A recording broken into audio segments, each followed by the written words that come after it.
everyone! It's me again, Chari TV, for today's vlog. Tara, samahan niyo po ako. Magluluto po tayo ngayon ng isang napakasimple at napakabilis lutuin na dish.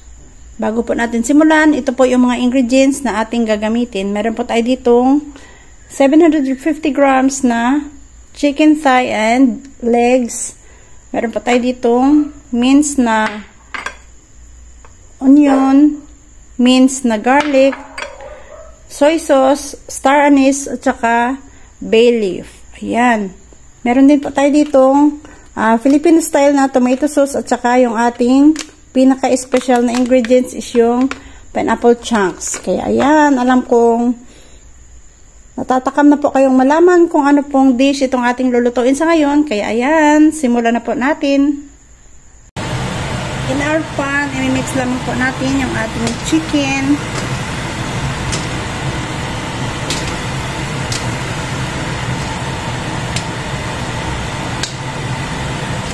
Yung ating onion.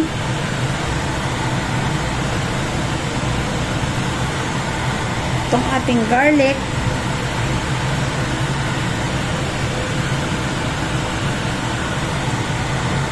Itong ating Filipino style tomato sauce.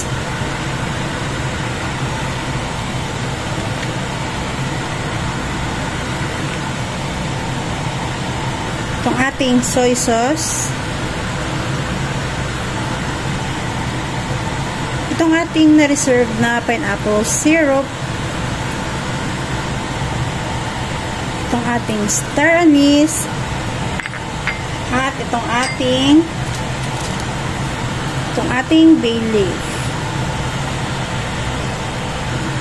Mix well to combine.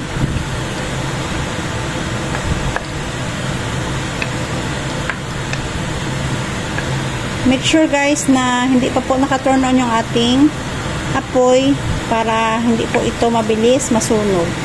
Ayan, i-mix well po muna natin ito para mag-well combine ang lahat ng ating mga nilagay na mga ingredients. Yan. Pag na-mix well na po natin ito, pwede na nating i-turn on yung ating heat into low, medium heat. Yan.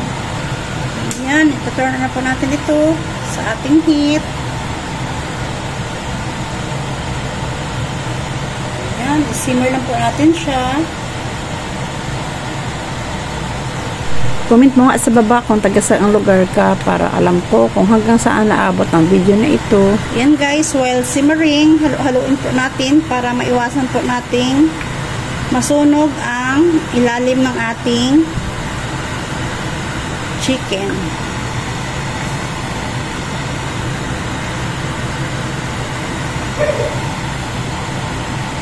Yan. Ayan guys, talagang amoy mo na sa kanyang usok yung sarap ng kanyang lasa. Pero aantayin pa po natin itong mag-simmer hanggang sa maluto na po yung ating chicken. Pero patuloy lang po natin itong halo-haluin time to time para maiwasan po nating masunog yung ating mga chicken. Yan. Masarap na po ng usok niya guys. Ang bango. Parang malalangat mo yung amoy ng kanyang yung nilagay nating star anise at saka yung ating iba pang mga ingredients.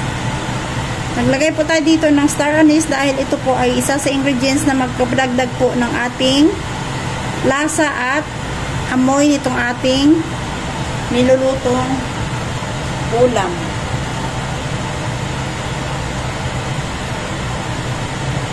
Hayaan lang po natin siyang kumulo hanggang sa lumambot na po yung ating chicken. Dahil dahan-dahan pa lang po ang kanyang pagkakakulo. Kaya antayin po natin ito mag-simmer. Kung nanonood ka pa rin hanggang sa ngayon, ibig sabihin nag-i-enjoy ka. So, share mo na rin sa family mo.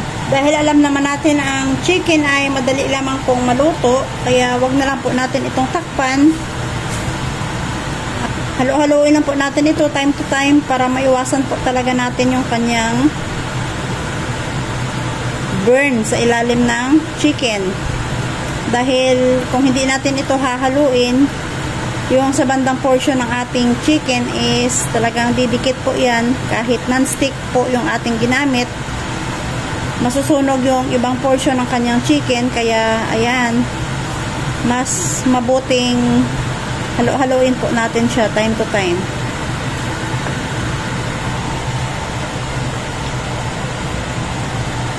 Ayan guys, while continue simmering, ayan, titikman na po natin ang kanyang lasa kung enough na po ba sa ating preference. Ayan. Sarap po niya guys. Sobrang nag-balance po ang kanyang lasa. Na-balance po ng tomato sauce at saka ng ating soy sauce. Kasama na po ng ating nilagay na syrup ng pineapple. Ayan. Sobrang sarap po niya guys. Pakuluin po natin siya ng konti para lalo pang mag-absorb ang kanyang lasa sa ating chicken. Talagang mapaparami yung kain mo nito guys. Sobrang sarap po talaga niya. Lumalabas din po ang aroma ng ating star anise na nilagay.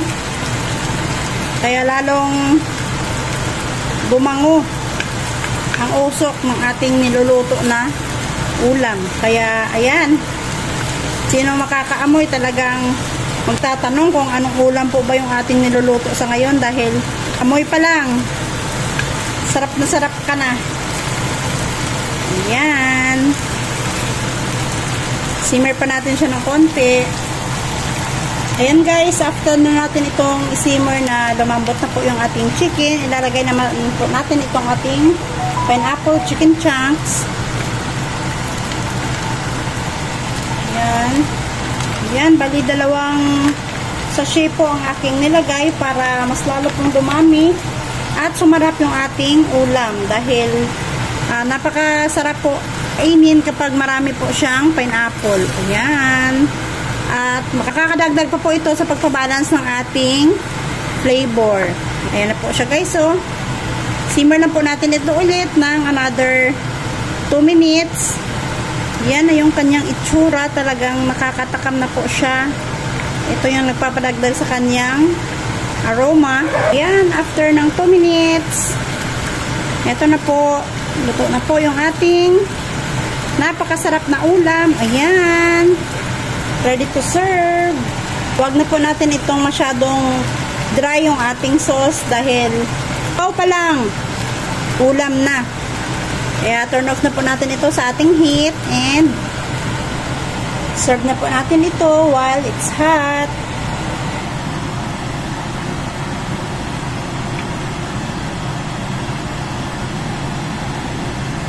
And this is our final product of chicken pineapple asado.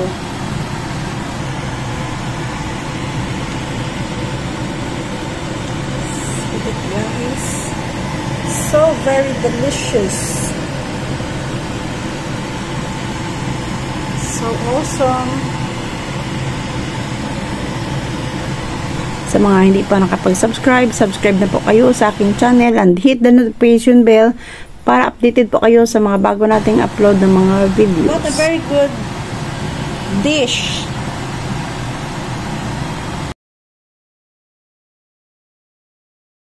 Hope you like it guys. Please like and share. See you on my next video. Thank you for watching. Bye bye.